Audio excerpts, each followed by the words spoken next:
ಕೆಂಪೇಗೌಡರನ್ನ ಅತ್ಯಂತ ಗೌರವಪೂರ್ವಕವಾಗಿ ಸ್ಮರಿಸಿ ಈ ಕಾರ್ಯಕ್ರಮದ ದಿವ್ಯ ಸಾನ್ನಿಧ್ಯವನ್ನು ವಹಿಸಿ ನಿಮ್ಮೆಲ್ಲರಿಗೂ ದರ್ಶನ ಆಶೀರ್ವಾದವನ್ನು ದಯಪಾಲಿಸಿರುವಂಥ ಆದಿಚುಂಚನಗಿರಿ ಮಹಾಸಂಸ್ಥಾನದ ಪೂಜ್ಯ ಶ್ರೀ ಶ್ರೀ ನಿರ್ಮಲಾನಂದನಾಥ ಮಹಾಸ್ವಾಮೀಜಿಯವರೇ, ಈ ಕಾರ್ಯಕ್ರಮದ ತೂಕವನ್ನು ಹೆಚ್ಚು ಮಾಡಿರುವಂಥ ನಿಮ್ಮೆಲ್ಲರಿಗೂ ದರ್ಶನ ಆಶೀರ್ವಾದವನ್ನು ದಯಪಾಲಿಸಿರುವಂಥ ಸುತ್ತೂರು ಮಹಾಸಂಸ್ಥಾನದ ಪರಮ ಪೂಜ್ಯ ಶಿವರಾತ್ರಿ ದೇಶಿಕೇಂದ್ರ ಮಹಾಸ್ವಾಮಿಗಳವರೇ, ವಿಶ್ವ ಒಕ್ಕಲಿಗರ ಪೀಠದ ಪೂಜನೀಯ ಶ್ರೀ ನಿಶ್ಚಲಾನಂದನಾಥ ಸ್ವಾಮೀಜಿಯವರೇ, ಬಹುಶಃ ಬೆಳಗಿನಿಂದಲೂ ಕೂಡ ಏರ್ಪೋರ್ಟ್ನಲ್ಲಿರುವಂಥ ಕೆಂಪೇಗೌಡರ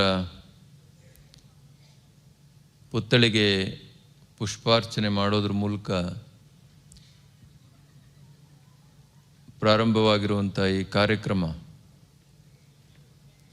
ಭಾಳ ವಿಶೇಷವಾಗಿ ಈ ಸರಿ ಆಚರಣೆ ಮಾಡಬೇಕು ಹಾಗೆ ಅಂತೇಳಿ ಸರ್ಕಾರ ಮನಸ್ಸು ಮಾಡಿದ್ರಿಂದ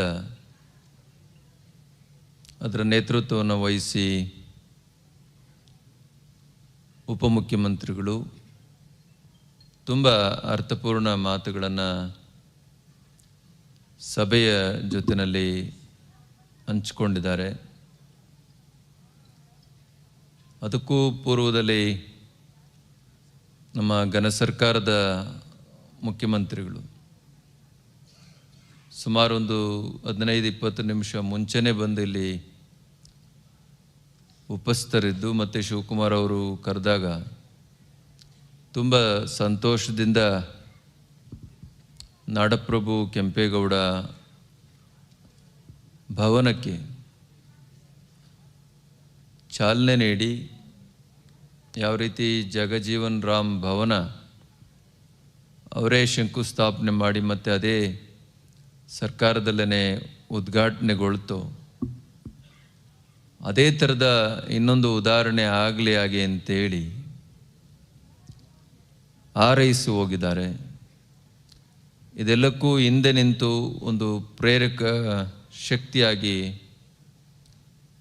ಕೆಲಸ ಮಾಡಿರುವಂಥ ನಮ್ಮ ನೆಚ್ಚಿನ ಉಪಮುಖ್ಯಮಂತ್ರಿಗಳಾದಂಥ ಡಿ.ಕೆ. ಶಿವಕುಮಾರ್ರವರೇ ಮತ್ತು ಪ್ರಾಧಿಕಾರದ ಅಧ್ಯಕ್ಷರಾಗಿ ಬೆಳಗ್ಗಿನಿಂದ ಅವರ ಕ್ಷೇತ್ರದಲ್ಲಿ ಮತ್ತು ಅಂತಾರಾಷ್ಟ್ರೀಯ ವಿಮಾನ ನಿಲ್ದಾಣದಲ್ಲಿ ಚಿಕ್ಕಬಳ್ಳಾಪುರದಲ್ಲಿ 3-4 ಕಡೆ ಕೆಂಪೇಗೌಡರಿಗೆ ಸಂಬಂಧಪಟ್ಟಂಥ ಕಾರ್ಯಕ್ರಮವನ್ನೇ ಮಾಡಿ ಅವರ ಒಂದು ಅಧ್ಯಕ್ಷತೆಯಲ್ಲಿ ಭಾಳ ಅರ್ಥಪೂರ್ಣ ಯೋಜನೆಗಳಿಗೆ ಚಾಲನೆ ಕೊಡಿಸಿರುವಂಥ ಕೃಷ್ಣ ಬೈರೇಗೌಡರೇ, ಹಿರಿಯ ಸಚಿವರಾದಂಥ ಸನ್ಮಾನ್ಯ ಜಾರ್ಜ್ರವರೇ, ಮಾನ್ಯ H.M. ರೇವಣ್ಣ ಅವರೇ,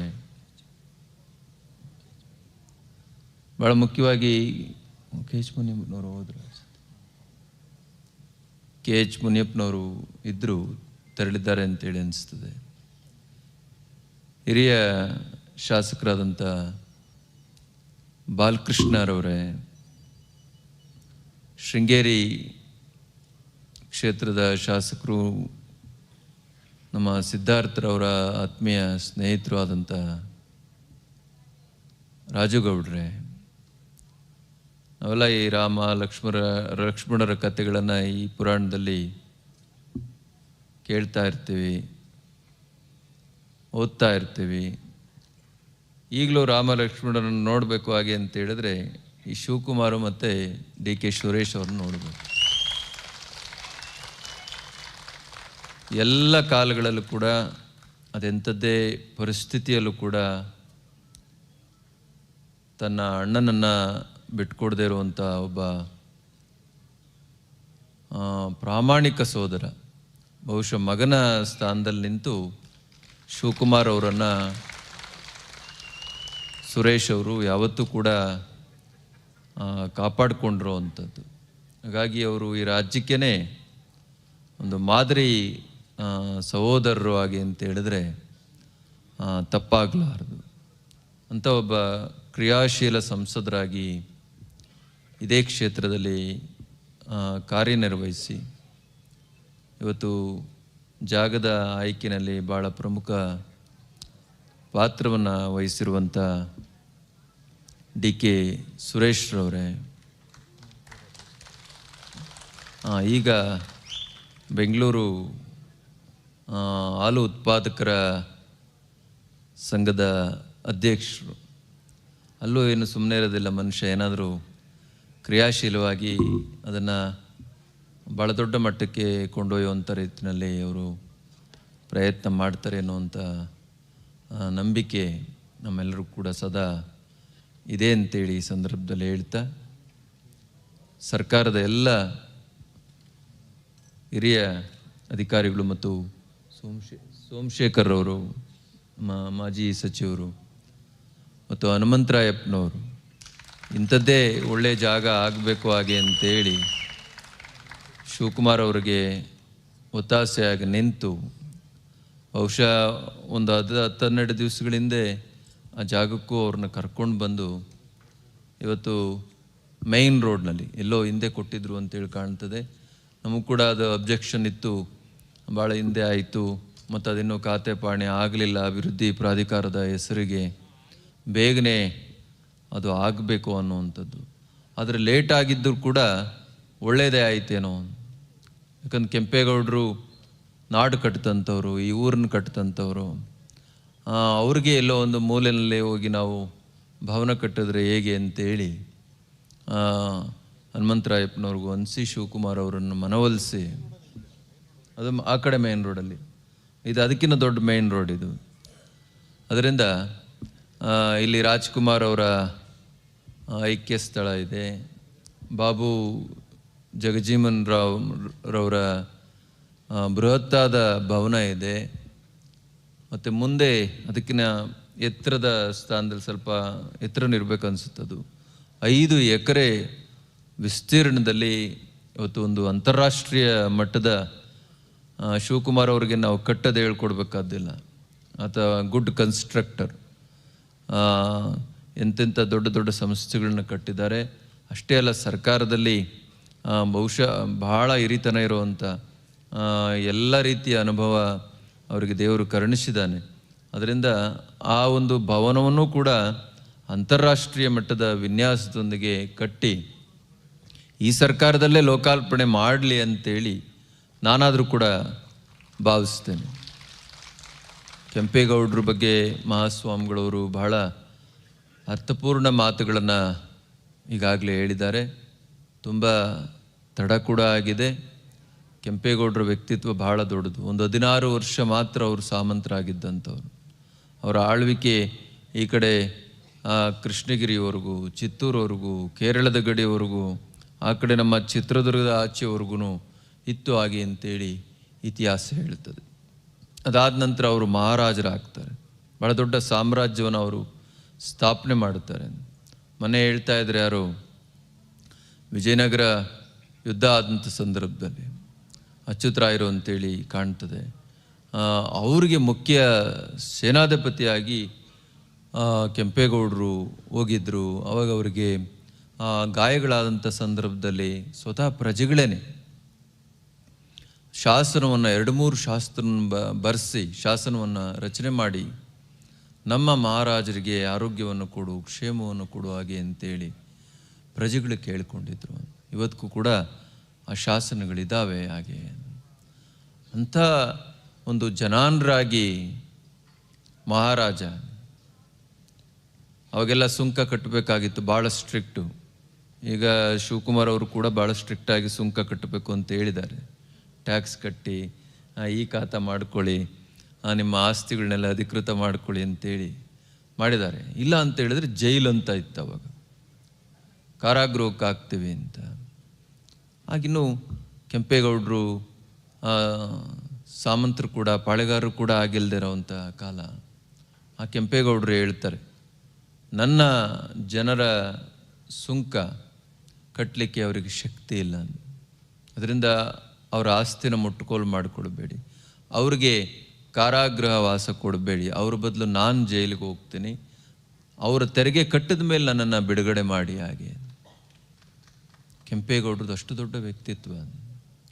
ಹಾಗಾಗಿ ಅಂಥವ್ರು ಒಬ್ಬ ಸಾಮಾನ್ಯ ವ್ಯಕ್ತಿ ಆದಂಥ ಕೆಂಪೇಗೌಡರು, ಅವರ ತಂದೆಯವರು ಬೆಂಗಳೂರಂಥ ನಗರವನ್ನು ಕಟ್ಟೋದ್ರ ಮೂಲಕ, ಒಂದು ಸಣ್ಣ ಪಾಳೆಪಟ್ಟಣ ಸ್ಥಾಪನೆ ಮಾಡೋದ್ರ ಮೂಲಕ, ಸಾಮಂತರಾಗೋ ಮೂಲಕ, ವಿಜಯನಗರ ಸಾಮ್ರಾಜ್ಯಕ್ಕೆ ಸಾಮಂತರಾಗೋ ಮೂಲಕ, ತನ್ನ ಪ್ರತಿಭೆಯಿಂದಲೇ, ತನ್ನ ಅರ್ಹತೆಯಿಂದಲೇ ಒಬ್ಬ ಜನಾನರಾಗಿ ನಾವ್ಯಾಕಿವತ್ತು ಇಂಥ ಆಡಳಿತಕ್ಕೂ ಕೂಡ ಕೆಂಪೇಗೌಡರು ಮಾದರಿ ಆಗಬೇಕು ಹಾಗೆ ಅಂತ ಹೇಳ್ತೀವಿ ಅಂತ ಹೇಳಿದ್ರೆ, ಇವತ್ತೇ ನಾವು ಸಮಾನತೆಯ ಪಾಠವನ್ನು ನಾವೆಲ್ಲರೂ ಕೂಡ ಕೇಳ್ತಾ ಇದ್ದೇವೆ.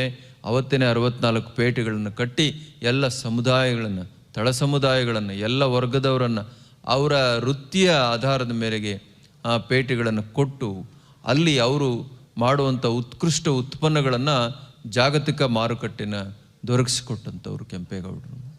ಅರಬ್ ರಾಷ್ಟ್ರಗಳಿಂದಲೂ ಕೂಡ ಕೆಂಪೇಗೌಡರ ಸ್ಥಾಪನೆ ಮಾಡಿದಂಥ ಮಾರುಕಟ್ಟೆಗೆ ಬಂದು ಜನ ಕೊಳ್ತಾ ಇದ್ರು, ಅಲ್ಲಿ ವ್ಯಾಪಾರ ವಹಿವಾಟುಗಳು ನಡೀತಾ ಇದ್ವು. ನಮ್ಮ ಜನಗಳಿಗೆ ಯಾವತ್ತೂ ನೀರಿಗೆ ತೊಂದರೆ ಆಗಬಾರ್ದು ಹಾಗೆ ಅಂತೇಳಿ 100 ಕೆರೆಕಟ್ಟೆಗಳನ್ನು ಸ್ಥಾಪನೆ ಮಾಡಿದ್ರು ಕೆಂಪೇಗೌಡರು. ಹಾಗೆಯೇ 100 ಗುರುಕುಲಗಳನ್ನು ಸ್ಥಾಪನೆ ಮಾಡಿದ್ರು. ಎಜುಕೇಷನ್ ನಮ್ಮ ಜನ ಮುಂದೆ ಇರಬೇಕು, ಸಾಮಾಜಿಕವಾದಂಥ ಸಾಮ್ಯತೆ, ಎಲ್ಲರೂ ಕೂಡ ಒಂದೇ. ಹೀಗೆ ನಾವು ಸರ್ವ ಜನಾಂಗದ ಶಾಂತಿಯ ತೋಟ ಹಾಗೆ ಅಂತ ಹೇಳ್ತೀವಿ, ಎಲ್ಲರೂ ಕೂಡ ಒಂದೇ ಅನ್ನುವಂಥ ಭಾವನೆಯನ್ನು ಸಾರುವಂಥ ಕೆಲಸವನ್ನು ತಮ್ಮ ಆಚರಣೆಯಲ್ಲಿ ತರುವಂಥ ಕೆಲಸ ಮಾಡಿದ್ರು.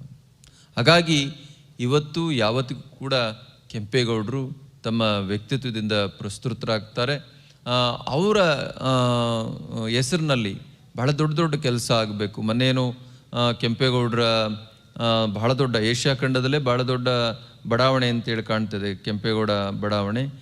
ಅಲ್ಲೂ ಕೂಡ ವಿಸಿಟ್ ಮಾಡಿ ಮಾನ್ಯ ಸೋಮಶೇಖರ್ ಅವ್ರ ಜೊತೆಯಲ್ಲಿ ಭಾಳ ಬೃಹತ್ತಾದ ಒಂದು ಪ್ರತಿಮೆಯನ್ನು ಅಲ್ಲಿ ಸ್ಥಾಪನೆ ಮಾಡಬೇಕು ಹಾಗೆ ಅಂತೇಳಿ ಶಿವಕುಮಾರ್ ಅವರು ಒಂದು 5 ಎಕರೆ ವಿಸ್ತೀರ್ಣದಲ್ಲಿ ಅಂದ್ಕೊಂಡಿದ್ದಾರೆ ಹಾಗೆ ಅಂತ ಕೇಳಿ ನಮಗೆ ಭಾಳ ಸಂತೋಷ ಆಯಿತು. ಅದೇ ರೀತಿ ಈಗ ಕೆಂಪೇಗೌಡ ಬಸ್ ನಿಲ್ದಾಣ ಹಾಗೆ ಅಂತೇಳಿ ತಾವೇನೋ ಕರೀತಾ ಇದ್ದೀರಿ, ಬಟ್ ಅದೆಲ್ಲ ಮೆಜೆಸ್ಟಿಕ್ ಅಂತಲೇ ಭಾಳ ಖ್ಯಾತಿ ಹೊಂದಿರುವಂಥದ್ದು.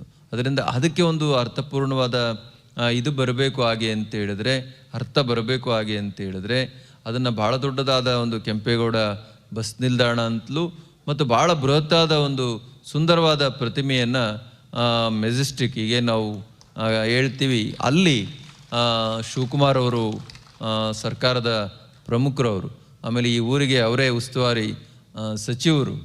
ಅವತ್ತು ಕೆಂಪೇಗೌಡರು ಆಳಿದರು, ಇವತ್ತು ಈ ಊರನ್ನು ಅವರು ಆಳ್ತಾ ಇದ್ದಾರೆ ಸಿದ್ದರಾಮಯ್ಯನವರ ನೇತೃತ್ವದಲ್ಲಿ. ಅದರಿಂದ ಆ ಕೆಲಸ ಮಾಡಬೇಕು. ಮತ್ತು ಒಂದು ವಿಶ್ವವಿದ್ಯಾನಿಲಯಕ್ಕೆ ಇಂದಿನ ಸರ್ಕಾರ ಬಹುಶಃ ಕುಮಾರಸ್ವಾಮಿ ಅವರು ಅಂತೇಳಿ ಕಾಣ್ತದೆ, ಸ್ಕಿಲ್ ಡೆವಲಪ್ಮೆಂಟು ಯೂನಿವರ್ಸಿಟಿಯನ್ನು ಮಾಡಬೇಕು ಹಾಗೆ ಅಂತೇಳಿ ಅಂದ್ಕೊಂಡ್ರು, ಆಗಲಿಲ್ಲ. ಅದು ಶಿವಕುಮಾರ್ ಅವರು ಕೂಡ ಅದು ಗೊತ್ತಿರುವಂಥ ವಿಷಯ. ಅದರಿಂದ ಯಾವುದಾದ್ರೂ ಒಂದು ದೊಡ್ಡ ವಿಶ್ವವಿದ್ಯಾನಿಲಯಕ್ಕೆ ಹೆಸರಿಡುವಂಥದ್ದಾದರೂ ಮಾಡಿ, ಇಲ್ಲದಿದ್ದರೆ ಬಹಳ ವಿಶೇಷವಾದ ಒಂದು ದೊಡ್ಡ ವಿಶ್ವವಿದ್ಯಾನಿಲಯವನ್ನು ತೆರೆದು ಆ ಕೆಂಪೇಗೌಡರ ಹೆಸರನ್ನು ಆ ವಿಶ್ವವಿದ್ಯಾನಿಲಯಕ್ಕೆ ಇಡಬೇಕು ಹಾಗೆ ಅಂತೇಳಿ ಈ ಸಂದರ್ಭದಲ್ಲಿ ಸರ್ಕಾರವನ್ನು ಕೇಳ್ತಾ, ಬಸವಣ್ಣವರ ಪಟವನ್ನು ಎಲ್ಲ ಸರ್ಕಾರಿ ಕಚೇರಿಗಳೆಲ್ಲ ಹಾಕಬೇಕು ಹಾಗೆ ಅಂತೇಳಿ ಹಿಂದಿನ ಸರ್ಕಾರ ತೀರ್ಮಾನ ಮಾಡ್ತು. ನಾವೆಲ್ಲ ಸ್ವಾಗತ ಮಾಡೋದು. ಬಸವಣ್ಣವರು ಸಮಾನತೆಯ ಅಧಿಕಾರ, ಎಲ್ಲ ವರ್ಗವನ್ನು ಕೂಡ ಗುರುತಿಸಿ ಮುಖ್ಯವಾಹಿನಿಗೆ ತಂದಂಥ ಒಬ್ಬ ದೊಡ್ಡ ಕ್ರಾಂತಿಕಾರಿ ವ್ಯಕ್ತಿ. ಅದನ್ನು ನಾವು ಸ್ವಾಗತ ಮಾಡಿದ್ವಿ. ನೀವು ಇಡೀ ನಾಡಿಗೆ ಆಗ್ತಿರೋ ಇಲ್ಲವೋ ನಮಗೆ ಗೊತ್ತಿಲ್ಲ, ಅಟ್ಲೀಸ್ಟ್ ಈ ಒಂದು ಊರಿಗಾದರೂ ಕೂಡ ಬೆಂಗಳೂರು ನಗರದಲ್ಲಿರುವಂಥ ಎಲ್ಲ ಸರ್ಕಾರಿ ಕಚೇರಿಗಳಲ್ಲಿ ಕೆಂಪೇಗೌಡರ ಫೋಟೋವನ್ನು ಹಾಕುವಂಥ ಕೆಲಸವನ್ನಾದರೂ ಕೂಡ ಸರ್ಕಾರ ಮಾಡಬೇಕು ಅನ್ನುವಂಥ ಬೇಡಿಕೆಯನ್ನು ಈ ಸಂದರ್ಭದಲ್ಲಿ ಇಡ್ತಾ ವರ್ಷ ಇಡ್ತಾ ಇರ್ತೀವಿ. ಒಂದೊಂದೇ ಆಗ್ತಾ ಇದೆ. ಸ್ವಲ್ಪ ಸ್ಲೋ ಆಗಿತ್ತು ಕೆಂಪೇಗೌಡರ ಹೆಸರಿನಲ್ಲಿ ಆಗುವಂಥ ಯೋಜನೆಗಳು. ಅಧ್ಯಯನ ಕೇಂದ್ರ ಆಗಲಿಲ್ಲ ಹಾಗೆ ಅಂತ ಇತ್ತು. ಮೊನ್ನೆ ಶಿವಕುಮಾರ್ ಅವರು ಅದಕ್ಕೂ ಭೇಟಿ ಕೊಟ್ಟು ಉಳಿದಿರೋವಂಥ ಹಣವನ್ನು ತಕ್ಷಣ ಬಿಡುಗಡೆ ಮಾಡ್ತೀನಿ, ಫಾಸ್ಟಾಗಿ ಕೆಲಸ ಮಾಡಿ ಅಂತೇಳಿ, ಮತ್ತು ಒಂದಷ್ಟು ನಕ್ಷೆ ಬದಲಾವಣೆ ಕೂಡ ಅವರು ಮಾಡಿಸಿದ್ದಾರೆ ಅಂತೇಳಿ ನಾನು ಕೇಳ್ಪಟ್ಟೆ. ಈ ಕೆಂಪೇಗೌಡರ ಕೆಲಸವನ್ನು ಕೆಂಪೇಗೌಡರ ಮಗ ಆಗಿ ಮತ್ತು ಎಲ್ಲ ಹಿರಿಯ ಮಕ್ಕಳು ಕೂಡ ಅವರ ವಂಶದಲ್ಲಿ ಹೆಸರಿಡುವಂಥದ್ದು ಕೆಂಪೇಗೌಡ ಅಂತ. ಅದರಿಂದ ಶಿವಕುಮಾರ್ ಕೂಡ ಇನ್ನೊಬ್ಬ ಕೆಂಪೇಗೌಡನೇ. ಅದರಿಂದ ಅವ್ರ ಕಾಲದಲ್ಲಿ ಆಗಲಿಲ್ಲ ಅಂದರೆ ಇನ್ಯಾರ ಕಾಲದಲ್ಲಿ ಆಗ್ತದೆ. ಒಬ್ಬ ಉದಾರಿ ಮುಖ್ಯಮಂತ್ರಿಗಳಿದ್ದಾರೆ, ನಿಮಗೆ ಏನು ಕೇಳಿದ್ರು ಕೂಡ ಕೊಡುವಂಥ ಸಿದ್ದರಾಮಯ್ಯನವರು ಇದ್ದಾರೆ. ಅದರಿಂದ KGಯಿಂದ PGಯವರೆಗೂ ಕೆಂಪೇಗೌಡರ ಪಠ್ಯವನ್ನು ಅಳವಡಿಸಬೇಕು. ನಮ್ಮ ಪೀಳಿಗೆ, ನಮ್ಮ ಮಕ್ಕಳು ಕೆಂಪೇಗೌಡರ ಇತಿಹಾಸವನ್ನು ಓದಬೇಕು. ಅದರಲ್ಲಿ ಯಾರಾದರೂ ಒಂದು 100 ಜನ, ಎಲ್ಲರೂ ಕೆಂಪೇಗೌಡರು ಆಗಬೇಕಾದಿಲ್ಲ, ಒಂದು 100 ಜನ ನಾವು ಕೂಡ ಏನಾದರೂ ಈ ಜಗತ್ತಿಗೆ ಬೇಕಾದದ್ದನ್ನು ಸಾಧನೆ ಮಾಡ್ತೀವಿ ಹಾಗೆ ಅಂತೇಳಿ ಹೊರಟ್ರೆ ಈ ಸರ್ಕಾರಕ್ಕೆ ಅದಕ್ಕಿಂತ ದೊಡ್ಡ ಸಾರ್ಥಕತೆ ಇನ್ನೇನಿದೆ. ಅದರಿಂದ KGಯಿಂದ PGಯವರೆಗೆ ಅವರ ಪಠ್ಯವನ್ನು, ಅವರ ಇತಿಹಾಸದ ಪಠ್ಯವನ್ನು ಇಡಬೇಕು ಹಾಗೆ ಅಂತೇಳಿ ಸರ್ಕಾರಕ್ಕೆ ಕೇಳ್ತಾ, ಬೇಕಾದಷ್ಟು ವಿಷಯಗಳು ಕೆಂಪೇಗೌಡರ ವಿಷಯದಲ್ಲಿ ನಾವು ಕೇಳ್ತಾನೇ ಇದ್ದೇವೆ. ಸರ್ಕಾರ ಒಂದೊಂದನ್ನು ಬೇಗ ಮಾಡ್ತದೆ, ಒಂದೊಂದನ್ನು ಸ್ವಲ್ಪ ಅವ್ರದ್ದೇ ಆದ ಕಾನೂನಾತ್ಮಕವಾದ ಜಂಜಾಟಗಳು ಅಥವಾ ಆಡಳಿತಾತ್ಮಕವಾದಂಥ ತೊಡಕುಗಳಿಂದ ತಡ ಆಗ್ತದೆ. ಅದರಿಂದ ಈ ವಿಷಯಗಳನ್ನು ಬೇಗನೆ ಕೈಗೆತ್ತಿಕೊಂಡು ಶಿವಕುಮಾರ್ ಅವರು ಸರ್ಕಾರದ ಮನವೊಲಿಸಿ ಮಾಡ್ತಾರೆ ಅಂತೇಳಿ ನಾನು ಭಾವನೆ ಮಾಡ್ತಾ, ಸಾಧ್ಯವಾದರೆ ಅದನ್ನು ಅವರು ಘೋಷಣೆ ಮಾಡಿ ಮತ್ತೆ ಮುಖ್ಯಮಂತ್ರಿಗಳು ಅವ್ರನ್ನ ಕೂಡ ಒಪ್ಪಿಸಲಿ ಹಾಗೆ ಅಂತೇಳಿ ಈ ಸಂದರ್ಭದಲ್ಲಿ ಹೇಳ್ತಾ, ಬಹುಶಃ ಇದೊಂದು ವಿಶೇಷವಾದ ಕಾರ್ಯಕ್ರಮ. ಈ ಭವನ ಏನಾದರೂ ಆಗಿದ್ದೆ ಆದರೆ ದಿನವೂ 16 ಲಕ್ಷ ಜನ ಕೆಂಪೇಗೌಡರ ಭವನವನ್ನು ಹಾದು ಹೋಗುವಂಥ ಮತ್ತು ಅಲ್ಲಿ ದಿನನಿತ್ಯವೂ ನಾಡಿಗೆ ಬೇಕಾದಂಥ ಕಾರ್ಯಕ್ರಮಗಳನ್ನು ನಡೆಸುವಂಥದ್ದು ಎಲ್ಲರಿಗೂ ಕೂಡ, ಎಲ್ಲ ವರ್ಗದ ಜನಗಳು, ಕೆಂಪೇಗೌಡರನ್ನ, ಬಸವಣ್ಣವ್ರನ್ನ, ಬುದ್ಧರನ್ನು, ಅಂಬೇಡ್ಕರನ್ನು ನಾವು ಯಾವುದೋ ಒಂದು ಧರ್ಮಕ್ಕೆ, ವರ್ಗಕ್ಕೆ, ಜಾತಿಗೆ ಸೀಮಿತ ಮಾಡಿ ನೋಡಲಿಕ್ಕೆ ಸಾಧ್ಯವಿಲ್ಲ. ಅವರೆಲ್ಲರೂ ಕೂಡ ಮನುಕುಲದ ಒಳಿತಿಗಾಗಿ ತಮ್ಮನ್ನು ತಾವು ಸಮರ್ಪಿಸಿಕೊಂಡಂಥವ್ರು.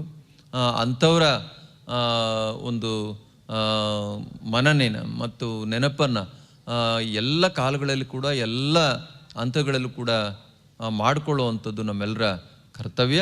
ಹಾಗಾಗಿ ಸರ್ಕಾರ ಕೆಂಪೇಗೌಡರನ್ನು ಇಷ್ಟು ದೊಡ್ಡ ಮಟ್ಟದಲ್ಲಿ ನೆನೆಯುವಂಥ ಒಂದು ಪುಣ್ಯ ಕೆಲಸದಲ್ಲಿ ತನ್ನನ್ನು ತಾನು ಭಾಗಿಯಾಗಿ ಮಾಡಿಕೊಂಡಿದೆ. ಹಾಗಾಗಿ ನಾನು ವಿಶೇಷವಾಗಿ ಸನ್ಮಾನ್ಯ ಸಿದ್ದರಾಮಯ್ಯನವ್ರಿಗೆ ಮತ್ತು ನಿಮ್ಮೆಲ್ಲರ ಪ್ರೀತಿಯ ಉಪಮುಖ್ಯಮಂತ್ರಿಗಳಾದಂಥ DK ಶಿವಕುಮಾರ್ ಅವರಿಗೆ ಮತ್ತು ಕ್ರಿಯಾಶೀಲ ಮಂತ್ರಿಗಳಾದಂಥ ಸನ್ಮಾನ್ಯ ಕೃಷ್ಣ ಬೈರೇಗೌಡರಿಗೆ ತುಂಬ ಹೃದಯದ ಅಭಿನಂದನೆಗಳನ್ನು ತಿಳಿಸಿ, ಆದಷ್ಟು ಬೇಗನೆ ಇನ್ನುಳಿದಂಥ ಕೆಂಪೇಗೌಡರ ಕೆಲಸಗಳನ್ನು ತಾವು ಮಾಡುವಂಥ ಶಕ್ತಿಯನ್ನು ಭಗವಂತ ಶಿವಕುಮಾರ್ ಅವರಿಗೆ ನೀಡಲಿ ಹಾಗೆ ಅಂತೇಳಿ ತುಂಬ ಹೃದಯದಿಂದ ಹಾರೈಸ್ತೇನೆ. ಪರಮಪೂಜ್ಯ ಜಗದ್ಗುರು ಶ್ರೀ ಶ್ರೀ ಶ್ರೀ ಡಾಕ್ಟರ್ ನಂಜಾವಧೂತ ಮಹಾಸ್ವಾಮೀಜಿಯವರು ಕರ್ನಾಟಕ ಸರ್ಕಾರದ, ಅದರಲ್ಲೂ ವಿಶೇಷವಾಗಿ ಶ್ರೀ DK ಶಿವಕುಮಾರ್ ಅವರ ಕಾರ್ಯವೈಖರಿಯನ್ನು ಮುಕ್ತ ಕಂಠದಿಂದ ಶ್ಲಾಘಿಸಿದ್ದಾರೆ. ಅದರ ಜೊತೆಗೆ ನಾಡಪ್ರಭು ಕೆಂಪೇಗೌಡರ ಅಭಿಮಾನಿಗಳ ಮನದಾಳದ ಮಾತುಗಳನ್ನು ಸಹ ಸರ್ಕಾರದ ಗಮನಕ್ಕೆ ತಂದಿದ್ದಾರೆ.